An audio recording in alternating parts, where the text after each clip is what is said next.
बिस्मिल्लाहिर्रहमानिर्रहीम। अस्सलाम वालेकुम। मैं हूं शिराज खान और आप देख रहे हैं प्रोग्राम दी लंदन आई। ये कोई 1.5 घंटे का रास्ता है जनाब। लंदन से अगर आप फ्लाइट लें तो डेनमार्क पहुंच जाते हैं और वहां से हमारे साफ़ी दोस्त रोज़नामा औसाफ में लिखते हैं और रिसेंटली ये रोज़ के भी नुमाइंदे बने हैं। वो हमारे घर पर तशरीफ़ लाए हैं तो ज़रा यूरोप के हालात के बारे में गपशप लगाते हैं। और मिर्ज़ा नवाज़ साहब, वेलकम सर। बहुत शुक्रिया शराज साहब। थैंक यू और आपकी जो खुसूसी दावत थी उस पर मैं तशरीफ़ लाया था जी। और आज जनाब आपके घर भी तशरीफ़ लाया हूँ। चलें, इसी बहाने मुलाकात भी होगी और मज़ीद बात भी होगी। अच्छा, ये फरमाइएगा कि अगर हम डेनमार्क की बात करें तो अंदाज़न हमारे पाकिस्तानी कितने होंगे डेनमार्क के अंदर टोटल? अगर हम डेनमार्क की बात करते हैं जी तो डेनमार्क का जो कैपिटल है कोपेनहेगन, उसमें तकरीबन जो पाकिस्तानी होंगे 25 से 30 हज़ार पाकिस्तानी होंगे। अच्छा, जी जी। और उससे ये जीटी रोड वाले हैं या कोई कश्मीरी वगैरह भी हैं? इसमें कश्मीरी भी हैं। अच्छा। और कश्मीर पे माशाल्लाह जो पाकिस्तान अपना डेनमार्क में काम हो रहा है, वहाँ पे जो तंजीमें काम कर रही हैं, बल्कि सारे जिसमें पाकिस्तानी कश्मीरी सब मिलजुल कर जो है ना वो काम करते हैं और बहुत अच्छे प्रोग्राम होते हैं। खैर इंग्लैंड के उसके मुताबिक तो नहीं हो सकते, मगर आबादी के लिहाज से जो हमारी वहाँ पे कम्युनिटी है उसके लिहाज से जो है ना वो मैं कहता हूँ जी कि पूरे यूरोप से ज़्यादा और इंग्लैंड से भी ज़्यादा वहाँ प्रोग्राम हो रहे हैं। क्योंकि यहाँ की अगर आबादी देखी जाए तो ये तो बहुत ज़्यादा पाकिस्तानी है और कश्मीरी है यहाँ पे इंग्लैंड में। तो उस तनासब से अगर देखा जाए डेनमार्क में तो बिल्कुल ना होने के बराबर है, मगर वहाँ जो कम्युनिटी है वो बहुत एक्टिव है। खास करके जो कोपेनहेगन में लोग रहे हैं वो बहुत ही एक्टिव है, हर लिहाज से एक्टिव है। अच्छा, 25,000 सिर्फ कोपेनहेगन में, ये पूरे डेनमार्क के अंदर है? नहीं, कोपेनहेगन के अंदर है, मगर बाकी जितने भी इसका दूसरा बड़ा शहर है आर्हुस, डेनमार्क का दूसरा बड़ा शहर आप जहाँ बिलोंग रहते करते हैं जी। हैं, वहाँ पे इतने ज़्यादा पाकिस्तानी नहीं हैं। वहाँ पे स्टूडेंट ज़्यादा लोग आए हैं, यूनिवर्सिटियाँ से, यूनिवर्सिटी तो कोपेनहेगन में भी है, मगर ज़्यादा लोग जो पाकिस्तान से आए हैं पिछले 20 साल से वो अपना आरूस में आए हैं। तो उस हवाले से तकरीबन वहाँ पे इतनी ज़्यादा फैमिली नहीं है, 200-300 फैमिली होगी। और उससे जो तीसरे नंबर पे है वो है अपना ओडेंसे, और ओडेंसे तीसरे नंबर शहर है डेनमार्क का, और वहाँ पे पाकिस्तानी ज़्यादा, वहाँ से 400-500 फैमिली होगी, तकरीबन 5,000-6,000 पाकिस्तानी ज़रूर वहाँ पे होंगे। अच्छा, ये बताएं कि इस्लामोफोबिया के हवाले से या इस्लाम के ख़िलाफ़ जो मनफी खबरें शाया होती रहती हैं, ये पहले बहुत ज़्यादा था, अब इसमें कोई कमी वाक़या हुई है कि आप समझते हैं ज़्यादा हो रहा है काम?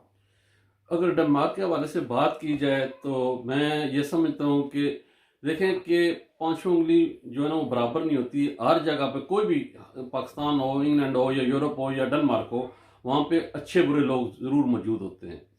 तो डेनमार्क के हवाले से मैं अगर आपको ये एक बात ब्रेकिंग ही करता हूँ कि डेनमार्क इस वक्त जो है ना एक कानून पिछले दिनों पास हुआ है, और वो कानून ये पूरे यूरोप में यूरोप, अमेरिका और जितने भी मतलब कि वेस्टर्न कंट्रीज हैं उनमें ये पहला कानून पास हुआ है डेनमार्क में, कि अगर कोई बंदा भी मजहबी किताबें जो भी हैं, कुरान है या अंजील है या जितने भी मजहबी किताबें हैं, उनकी अगर कोई बरमती करता है या तो उसको 2 साल तक सजा दी जा सकती है।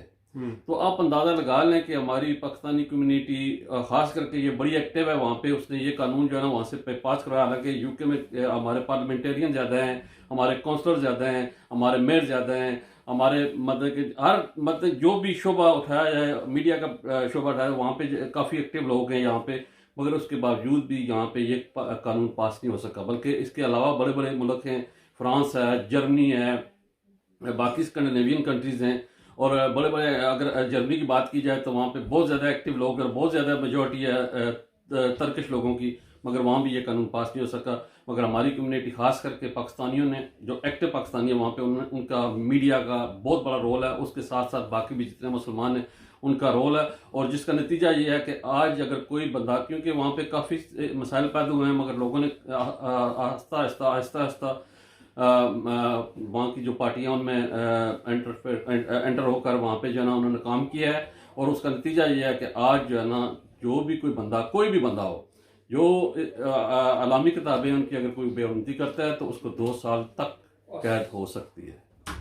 अच्छा, ये बताया वेरी ब्रीफली नवाज मिर्ज़ा साहब कि आप यहाँ पर आए तो जो पाकिस्तानी वहाँ रहते हैं उनके मसले मसाइल पर ब्रीफली, अगर आप लिखते भी रहते हैं, कोई हैं जो हाईलाइट करने वाले हों? اپنا پاکستان کے حوالے سے شراز صاحب دیکھیں کہ وہاں ڈنمارک کے حوالے سے؟ میں اسی بات پہ آتا ہوں. دیکھیں شراز صاحب، سب سے پہلی بات تو یہ ہے کہ پاکستانی کمیونٹی ہے وہ بہت ہی محدود کمیونٹی ہے وہاں پہ، اور اس لحاظ سے جو ہمارے پاکستانی، جس طرح ڈنمارک کے حوالے سے اگر بات کی جائے تو سب سے زیادہ پاکستانی وہاں پہ ہیں، کوپن ہیگن کے اندر ہے. اور جو چھوٹے چھوٹے باقی شہر ہیں ان کی جتنی بھی نظر ہوتی ہے وہ جو کوپن ہیگن میں رہنے والے پاکستانی ہیں ان پہ ہوتی ہے کہ وہ مسائل کا جو ہے حل کرنے کی کوشش کریں گے. اسی لیے ہم ڈنمارک کے حوالے سے اگر بات کی جائے تو یہ ہماری نظر جو ہے نا یونائٹڈ کنگڈم پہ ہوتی ہے کہ یہاں جو پاکستانی رہ رہے ہیں، جو میڈیا ہے کہ پرسن ہیں، یا جو مطلب اپنا پارلیمنٹ کے اندر ہیں، یا جو بندے کونسلر ہیں یا میئر ہیں، وہ ہماری آواز کو، اگر ہمارے کوئی مسائل پیدا ہوتے ہیں پاکستان کے حوالے سے تو وہ ہمارا ساتھ دیں، اور وہ مسائل جو ڈنمارک میں پیدا ہوتے ہیں پاکستانی کمیونٹی کے لیے وہ حل کرنے کی کوشش کریں. ہم بھی کوشش کرتے رہتے ہیں، مگر دیکھیں کہ ایک دو جو ہے نا وہ 11 والی بات ہو جاتی ہے کہ اگر یہ بات ٹھیک ہے، لیکن مسائل مثلا کیا ہے؟ مسائل میں بتاتا ہوں، پاسپورٹ کا، اشتراطی کارڈ کا، جہاز کا، کوئی اس طرح کے مسائل بھی آتے ہیں جی. کہ مسائل، سب سے بڑا جو مسائل ہے وہ پورے یورپ میں اور انگلینڈ میں بھی اس وقت ہے، اور وہ ہے پی آئی اے فلائٹ کا. کیونکہ پی آئی اے کی جو فلائٹ تھی وہ ڈائریکٹ تھی، 6 گھنٹے میں، 6.5 گھنٹے میں ہم وہاں سے جو ہے نا کوپن ہیگن سے پاکستان پہنچ جاتے تھے. آج جو ہے نا وہ خاص کر کے جتنے ہمارے بزرگ ہیں جو اوور 60 70 80 ہیں، ان کو پاکستان جانے کے لیے ایک بندے کی ضرورت ہوتی ہے. وہ ان کے ساتھ جاتا ہے، ان کو پاکستان چھوڑ کے آتا ہے، پھر وہ واپس آتا ہے اپنے کام پہ، وہ کام کرتا ہے، پھر 2 مہینے بعد یا 1 مہینے بعد یا 1.5 مہینے بعد اس کو دوبارہ جانا پڑتا ہے، اور پھر وہ اس کو لے کے آتا ہے. ابھی ہمیں پتہ چل رہا ہے، ہماری بات بھی ہو رہی ہے کہ وہ کہہ رہے ہیں جی کہ پاکستان پی آئی اے جو ہے نا وہ دوبارہ شروع ہوگی. مگر افسوس کی بات یہ ہے کہ کوپن ہیگن کا جو اسٹیشن ہے وہ انہوں نے مطلب کہ خالی کر دیا ہے. ہمیں اشد ضرورت ہے کہ کوپن ہیگن سے اگر ہم پیرس جاتے ہیں یا ناروے جاتے ہیں یا انگلینڈ جاتے ہیں، اس طرح انڈائریکٹ فلائٹ اگر لیتے ہیں تو پھر ہمارے لیے ترکی جانا یا قطر جانا یا دبئی جانا یا کسی اس جگہ سے وہ سہم ہے ہمارے لیے. تو ہمارا اور ہماری کمیونٹی کا یہ پورا بھرپور مطالبہ ہے کہ ہمارے لیے پی آئی اے کی فلائٹ جو ہے نا وہ ڈائریکٹ اگر وہ بحال ہوتی ہے یورپ کے لیے، انگلینڈ کے لیے، تو وہ ہمارا اسٹیشن جو کوپن ہیگن کا اس کو بحال ہونا چاہیے. آج تو جناب 2 چیزیں سامنے ہوں گی. ایک تو اسلام فوبیا کے حوالے سے نواز مرزا صاحب نے بتایا کہ ایک لا پاس ہوا ہے 2 سال منیمم اگر کوئی قرآن پاک جو کتاب ہے ہماری علامی جو ضابطیات ہے اس کی کوئی برہمتی کرے گا تو 2 سال اس کو جیل ہوگی. یہ تو بڑی پازیٹیو بات ہے. دوسری بات یہ کہ جو کوپن ہیگن کی جو پاکستانی کمیونٹی ہے، میں خود بھی گیا ہوں وہاں، مناج القرآن کا بہت بڑا ادارہ ہے، وہاں میں گیا ہوں. باقی ہمارے دوست ہیں بہت سارے، انہوں نے بڑا مجھے ویلکم کیا تھا. تو وہ سارے مل ملا کر جو ہے وہ پاکستان کے مسائل، پاکستانی کے مسائل حل کرنے کی کوشش کرتے ہیں. لیکن پی ائی اے کا مسئلہ یہ نہیں ہے، چونکہ ڈائریکٹ فلائٹ نہ ہونے سے پرابلم بڑھ ہے، اور یہ چیز جو ہے اس کو حل بھی ہونا چاہیے. دیکھیں حکومت پاکستان اس حوالے سے اور ہماری فوج اور عدلیہ اور کیا کہتے ہیں اسٹیبلشمنٹ، کوئی یا سفارتکار، کوئی خدا کرے کوئی نہ کچھ ان کو عقل آئے اور وہ کچھ نہ کچھ اوورسیز پاکستانیوں کے لیے کریں، چونکہ وہ irrelevant ہوتے جا رہے ہیں. آج کے لیے بس اتنا ہی. آئندہ انشاءاللہ کوشش کریں گے کہ میں ڈنمارک بھی آؤں اور میں وہاں آ کر ایک آدمی کا انٹرویو کروں اور آپ سے پوچھوں کہ آپ کے نقطہ نظر میں کون کون کے مسائل ہیں، کون کون سے مسائل ہیں جو ہائی لائٹ ہونا چاہیے. اپنا خیال رکھیے گا.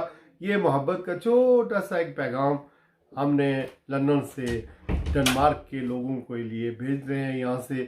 آئندہ انشاءاللہ مختلف پروگراموں میں حاضر ہوتے رہیں گے. اپنا خیال رکھیے گا. السلام علیکم. بہت شکریہ.